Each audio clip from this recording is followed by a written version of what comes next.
Salut toi et bienvenue dans mon univers créatif. Moi c'est Alix, au fil de la passion sur YouTube et Instagram, et tu peux aussi me retrouver sur Ravelry avec le pseudo Xyla.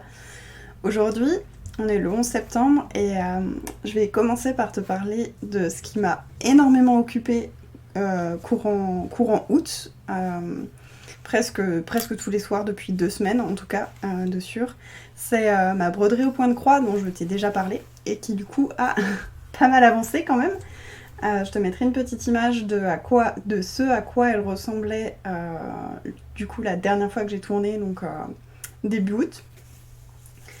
Voilà, toujours la même broderie au point de croix. Je voulais te la montrer parce que, comme je viens de le dire, j'ai vraiment énormément brodé ces derniers jours, ces 2 dernières semaines surtout, parce que la lumière était vraiment très bonne pour la broderie quand je rentrais du travail. Donc généralement, je rentrais du travail, je m'installais, je brodais.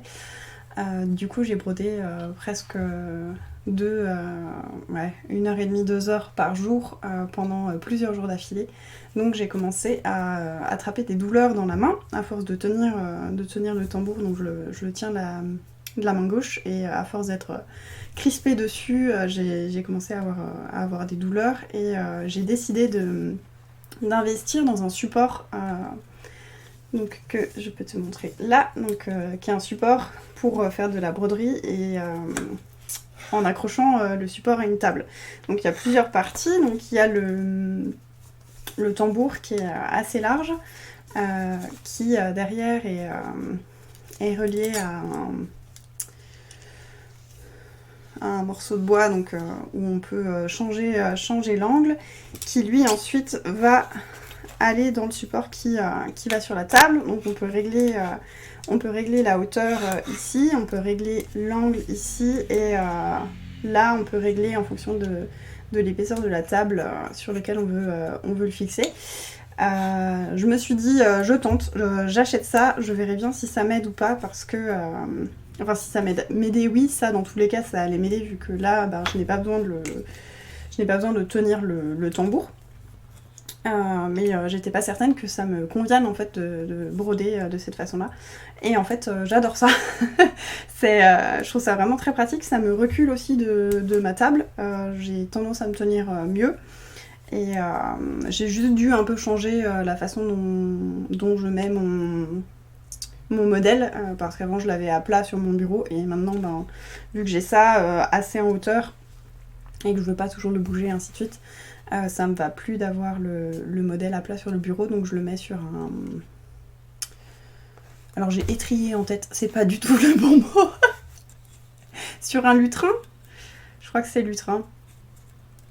Voilà, je le mets de façon à ce qu'il y ait un angle avec la table, et du coup j'ai ça devant moi, et voilà, donc ça fait 2 jours que je l'utilise, mais voilà, ça me convient vraiment très très bien. Du coup le mien, au cas où ça t'intéresse, je l'ai acheté chez Pearl & Co. Voilà. Donc il est en bois, il y a juste... il est en bois, il y a la vis qui est ici est en bois aussi. Il y a juste ici le petit... il y a une petite vis qui est en plastique, mais sinon c'est du bois et du métal. Et voilà. Très bien. Et j'aime toujours autant cette broderie. Donc maintenant elle se dessine beaucoup plus. On voit vraiment bien les fruits. J'ai presque fini en fait toute cette partie là. J'ai juste une petite feuille, 2 feuilles. Oui, 2 feuilles à finir ici, et ensuite je vais pouvoir broder sur la partie basse. Donc là il y a une tranche de fruits, et ici les fleurs. Donc voilà. ça m'occupe beaucoup en ce moment. Et ça m'occupe beaucoup parce que d'habitude, quand je rentre du travail, je prends mon tricot, mais là je prends ma broderie, donc je tricote moins, donc mon tricot avance moins. J'ai quand même travaillé donc sur mon kimono. J'ai maintenant 2 parties, donc les grands morceaux comme ça, j'en ai maintenant 2. Donc il faut maintenant que je les assemble par le côté qui est là, donc qui correspond au dos. Je vais... Hop. Donc ça fait un morceau comme ça. l'autre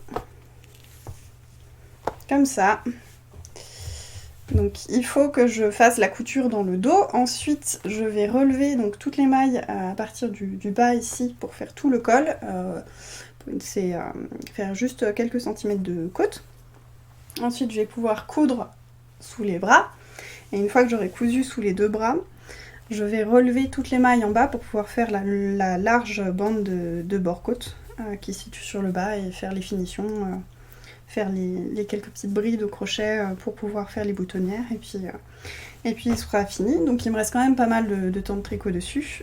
Initialement dans ma tête je m'étais dit qu'en septembre j'allais monter mon gilet doudou, le Comfort Fade Cardi d'André Amaury, mais je pense que septembre ça ne va pas le faire.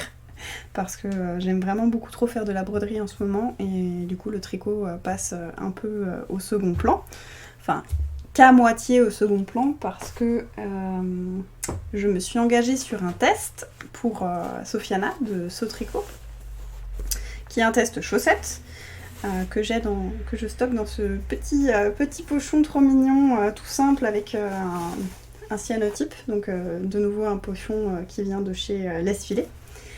Et ce sont des chaussettes, je vais te montrer juste les fils dans lesquels je les tricote. Donc je tricote ces chaussettes dans ces fils là, donc deux couleurs assez peps, et c'est du coton. C'est un modèle sur lequel j'ai vraiment flashé parce que je le trouvais vraiment très rigolo, et parce que la pointe est un peu particulière et j'avais vraiment, j'ai flashé dessus, j'avais envie de le tester, et donc là l'appel à test est sorti, donc je me suis inscrite. J'ai tricoté que ça pendant tout un week-end, donc j'ai presque fini ma première chaussette pendant ce premier week-end. Et depuis j'ai terminé la première chaussette, j'ai juste les fils à rentrer, j'en ai énormément, c'est pas dû au patron, c'est dû au fil, parce que ces fils là, donc 100% coton, c'est du licorne de chez Fil d'Art, ce sont des fils qui appartenaient à ma grand-mère, qui est décédée courant de l'année, et du coup ma grand-mère quand elle voyait encore quelque chose elle tricotait, et donc ma maman a retrouvé des pelotes et ainsi de suite, et elle s'en est gardée une partie, et pour tout ce qui est coton, elle me les a données parce qu'elle sait que j'aime bien avoir du coton pour faire des amigurumis au crochet. Et là pour le coup, quand j'ai vu ces deux couleurs, tout de suite je me suis dit je veux faire mes chaussettes So Tricot dedans. J'avais tellement une image en tête que j'ai foncé tête baissée en termes de couleurs principales et couleurs contrastantes. Sans réfléchir, du coup je vais me retrouver je me retrouve à devoir faire une chaussette avec un coloris contraste. La première chaussette, on va y arriver, est en bleu avec du contrastant orange, et la deuxième je dois faire l'inverse parce que en fait du orange il ne me reste que ça et ça va pas me suffire pour faire une deuxième chaussette identique. Donc voilà, ça va me faire vraiment une paire de chaussettes très originale, mais de toute façon les chaussettes tricotées, je les porte à la maison. Donc ça m'est un peu égal de ce que je mets sur mes pieds, pas dans le sens où je peux mettre des trucs moches, mais c'est juste que j'aime bien mettre de la couleur et ainsi de suite, et dans les chaussures, je me verrais pas mettre des chaussettes tricotées dans les chaussures parce que je marche beaucoup. J'ai une partie de mon trajet pour aller au travail que je fais à pied, et du coup je marche à peu près 2 fois 25 minutes et j'aurais peur d'user mes chaussettes vraiment beaucoup trop rapidement. Je trouverais ça dommage, et j'ai peur d'avoir aussi trop chaud aux pieds. Bon là avec du coton je pense que ça irait, et justement j'ai pu essayer ma première chaussette en coton et j'ai trouvé ça très agréable, ça fait une sensation qui est très fraîche. Je pense que justement pour les périodes comme en ce moment où il fait un peu chaud dans la journée mais le soir ça se rafraîchit, ça peut être vraiment sympa d'avoir une paire de chaussettes en coton parce que ça tient un peu chaud mais sans tenir trop chaud, ça tient frais. ça ne veut rien dire. Enfin voilà, Et c'est un patron qui va vraiment vite, qui est très motivant, parce qu'il y a un système de rayures. Alors je te le montre pas là parce que je n'ai pas envie de te le montrer du moment qu'il n'est pas sorti. Je vais te laisser un peu la surprise, ou bien si tu veux en savoir plus, tu peux rejoindre les réseaux de ce tricot. Et voilà. Je me rends compte que je t'ai pas parlé de ce que je porte. C'est un haut... Alors je rigole parce que j'ai mon chat qui miaule à la porte parce qu'il veut rentrer dans le bureau. Donc il va attendre un petit peu. Je suis pas sûre que vous l'entendiez, mais on se reconcentre. Donc c'est un top que j'ai tricoté l'année dernière. C'était mon tout premier test. Donc c'est le Threading Top de Zanette Knits. J'avais vraiment flashé sur ce col, ce petit col à froufrou, et j'ai décidé de mettre un bouton ici, donc qui a une construction aussi très intéressante ici. Je ne suis pas sûre qu'on le voit vraiment bien. J'ai aussi appris à faire des rangs raccourcis à la japonaise avec ce top, et je trouve que c'est des rangs raccourcis qui sont vraiment quasiment invisibles. Pour l'instant, c'est vraiment ceux que j'ai préféré faire. Enfin, à faire, ils sont un peu... techniques, non. C'est des rangs raccourcis qui sont sympas à découvrir. Donc avec une jolie goutte. Moi, mon seul souci, c'est que la profondeur de manchure est un peu grande. Il me semble que depuis, ça a été corrigé dans le patron. J'ai dans l'idée, si j'arrive à me motiver un jour, de faire un petit bout de tricot ou de crochet en plus pour refermer un petit peu plus à ce niveau-là, parce que c'est quand même un peu trop profond pour moi. Et donc là, c'est du jersey tout simple. Et en dessous, on a... Donc là, on le voit pas beaucoup parce que j'ai une jupe taille haute, mais on a un petit motif avec des trous. Très facile à réaliser. Ça va extrêmement vite.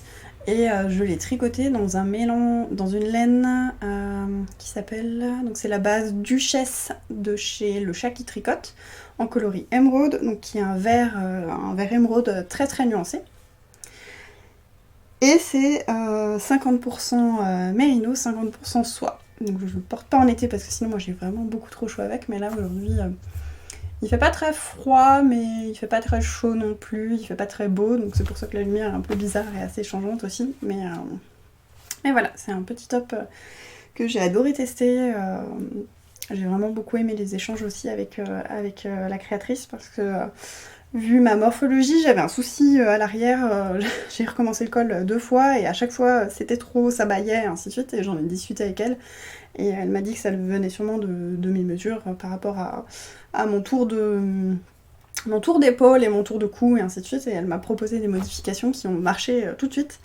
Et du coup, il tombe vraiment très bien maintenant. Derrière, il ne baille plus ou presque plus en fonction de comment je le porte. Et, enfin voilà, j'aime vraiment beaucoup ce petit top. J'ai aussi tricoté, ces derniers temps, j'ai pas mal tricoté de nouveau sur ma couverture.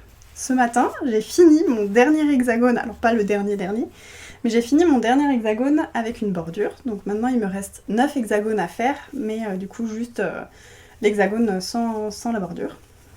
Je voulais en reparler pour te parler de...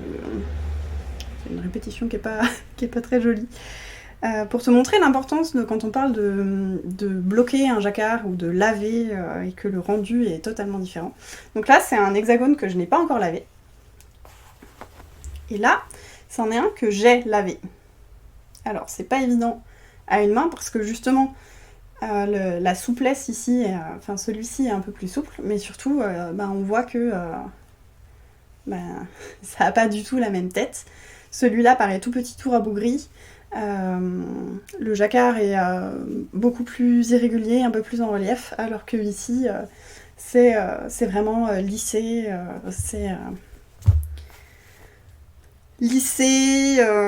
bien, les mailles se placent bien, alors que ici c'est encore tout rabougri ou tout tendu. Il y a une autre chose dont je voulais te parler, c'est du patron. une chose que je t'avais pas précisé la dernière fois où je t'ai parlé de ce projet, c'est que la créatrice, à chaque fois, te dit quelle couleur est la couleur. Donc elle dit le background, enfin c'est un patron anglais, donc c'est la background color, donc la couleur de fond, et quelle est la couleur de contraste. Donc ça c'est au jacquard, en fonction de comment on tricote, Il y a une histoire de dominance des couleurs au jacquard, où il y a une couleur qui va mieux ressortir que l'autre. Là c'est un peu compliqué à te montrer, mais c'est en fonction en fait à l'arrière de quel fil va se retrouver par-dessus ou par-dessous l'autre. Donc ça va faire qu'il y a une couleur qui ressort un peu plus, parce que je vais essayer de te montrer quand même un petit peu. Alors j'ai coupé et je recommence parce que je viens de me rendre compte que le morceau de tricot était contre le micro, donc je pense que pour toi ça a dû être assez abominable. Enfin j'aurais coupé. Alors voilà, donc par exemple la maille qui est grise ici, c'est une maille qui est considérée comme une maille contrastante, donc, et mon gris clair c'est la couleur de fond.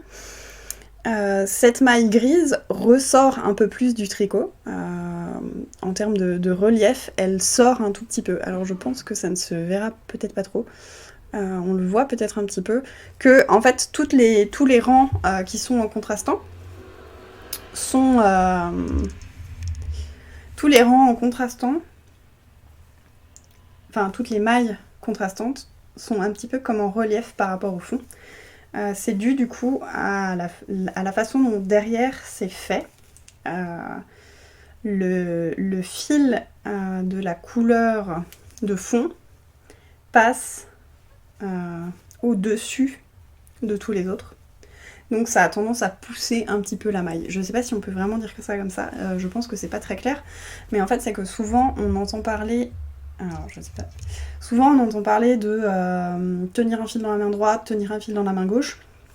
Alors moi effectivement... Enfin, je tricote pas avec un fil dans une main, un fil dans l'autre, parce que je lâche en fait mon fil, enfin je lâche mon aiguille et je tourne d'une façon un peu... Enfin, j'ai toujours tricoté comme ça, je sais pas quel nom ça a, mais voilà. Mais donc j'ai ma pelote de fil de fond à droite et ma pelote de fil contrastant à gauche, et je prends le fil un coup à droite, un coup à gauche, mais on peut aussi tricoter avec deux fils dans une même main, c'est juste une histoire de faire attention à quel fil passe au-dessus de l'autre à l'arrière du tricot. Je pense que ce n'est pas clair du tout, il y a beaucoup de vidéos qui expliquent ça, il y a aussi, moi ce qui m'a permis de vraiment comprendre cette histoire de quel fil devant, quel fil derrière, et la façon de gérer en fait l'arrière du jacquard. C'est le fil tricoté de jacquard en rond de Anna Derwood, qui m'a permis donc de vraiment comprendre ça et comprendre l'importance. Il me semble qu'il y a des photos aussi, ou bien c'est dans autre chose, mais j'ai souvenir ou bien c'est dans un épisode de By Night, je sais plus, mais ça a vraiment une importance. Le motif ressort vraiment mieux, le motif en contrastant ressort vraiment mieux si on fait attention à cette dominance des couleurs, donc il faut comprendre un peu la logique derrière, et une fois qu'on l'a comprise, ça va vraiment, vraiment bien, et ça permet d'avoir des jacquards qui sont beaux. Enfin, en tout cas, moi, je suis contente de ce que je fais. C'est l'essentiel, on va dire. Et j'avais aussi envie de te parler d'une envie patron que j'ai. Enfin, d'une envie patron. Donc, je t'ai parlé la dernière fois du fait que j'avais vraiment très hâte de monter mon Comfort Fade Cardi. J'ai aussi maintenant très hâte de monter le dernier design de Eve EV3, qui a sorti un châle sur lequel j'avais flashé. J'avais pas le temps de le tester quand elle a fait l'appel au test, mais j'ai vraiment flashé dessus. Je sais pas, c'est un châle que je trouve vraiment très très beau, et quand je l'ai vu, alors elle l'a fait dans des laines qu'elle a teintes, elle. C'est un bleu magnifique et un blanc à speckle bleu, enfin c'est vraiment, vraiment très très beau. Et moi je le voyais en rouille et un gris beige avec des speckles de rouille. Et j'ai trouvé mon bonheur. Donc là je t'en montre que 2, il faut 2 écheveaux de chaque pour... Enfin pas en entier mais... Enfin voilà, il faut 4 écheveaux en tout. Donc voilà, j'ai trouvé ce que j'avais en tête chez La Bien-Aimée. Alors j'ai acheté directement chez La Bien-Aimée juste les 2 écheveaux de rouille. Donc c'est le coloris... Donc c'est de la Merino Single, c'est le coloris Rust en anglais, donc rouille, vraiment, c'est vraiment rouille. Et l'autre c'est Driftwood Graffiti. Celui-là n'était pas en stock au moment où j'ai commandé chez La Bien-Aimée. Mais j'ai trouvé quelqu'un sur Ravelry qui en vendait en déstache, qui vendait 3 écheveaux comme ça, donc il m'en fallait que 2, mais je me suis dit je prends les 3 parce que j'aime vraiment beaucoup cette couleur et je trouverais bien autre chose à faire avec, ou bien je l'offrirais. En tout cas voilà, j'adore les couleurs, j'ai très hâte de monter ce châle. Je résiste vraiment parce que j'ai vraiment envie de dire tant pis le kimono, de toute façon le temps que je le finisse je pourrais pas le porter, alors que là si je monte le châle maintenant... je pourrais le faire, mais je suis vraiment dans une phase en ce moment où je veux finir mes encours. Parce que j'en ai beaucoup. Alors j'ai réussi à réduire un petit peu et justement j'ai fini 3 projets autres que en août. J'ai fini 4 projets en août. Donc j'ai fini le Sunkiss Stop dont je te parlais la dernière fois, et j'ai fini 3 autres projets que je ne peux pas te montrer pour l'instant mais que tu verras dans 2 semaines. La vidéo est déjà tournée, c'est des cadeaux, donc c'est pour ça que j'ai tourné ça en avance, et non, dans 2 semaines je peux les offrir, donc dans 2 semaines tu verras la vidéo avec ces choses là, donc ça m'a pas mal occupée. Mais j'ai encore quoi, j'ai 6 projets en cours au tricot, et pour moi 6 c'est beaucoup trop. J'aime pas avoir autant de choses commencées parce que je travaille majoritairement sur une, et celle-là elle avance et je suis contente, mais j'ai toujours dans un coin de la tête, j'ai encore ça qui n'avance pas. Alors dans les 6 il y a ma couverture, et la couverture comme je te l'expliquais déjà, c'est un peu différent parce que vu que dès le début je me suis dit ça va être un projet au long cours, ça ne me dérange pas de voir qu'elle n'avance pas, bien qu'elle avance petit à petit, mais voilà, donc je suis dans une phase où je veux finir les choses, donc je finirai mon kimono et ensuite je monterai ce châle. Et le gilet attendra que le châle soit terminé. Voilà. Donc, je vais m'arrêter là-dessus. Voilà, j'ai un peu de mal à finir aujourd'hui. Je sais pas, j'ai l'impression d'être partie dans des trucs, de dire des choses qu'à moitié, de pas expliquer correctement les histoires de Jacquard, mais en tout cas voilà. J'espère que ça t'aura plu. Si tu as des questions ou si tu as des envies particulières, envie que je réexplique certaines choses, que je parle de certaines choses, tu peux aussi me les dire, que ce soit en commentaire ou venir me parler aussi sur Instagram. Je voulais aussi vous remercier, cette fois je passe au vous parce que c'est à toutes les personnes qui sont venues me laisser des commentaires, me parler un petit peu sur Instagram aussi, ou qui partagent le podcast. Enfin voilà, moi ça me plaît de faire ces épisodes de journaux créatifs, j'espère que toi aussi. Celui-là sera un petit peu plus long parce que a priori aujourd'hui j'ai la parlotte, mais voilà, je vais m'arrêter là. Je te souhaite une très belle journée ou une très belle soirée en fonction de quand tu regardes cet épisode. Et je te dis à la prochaine fois.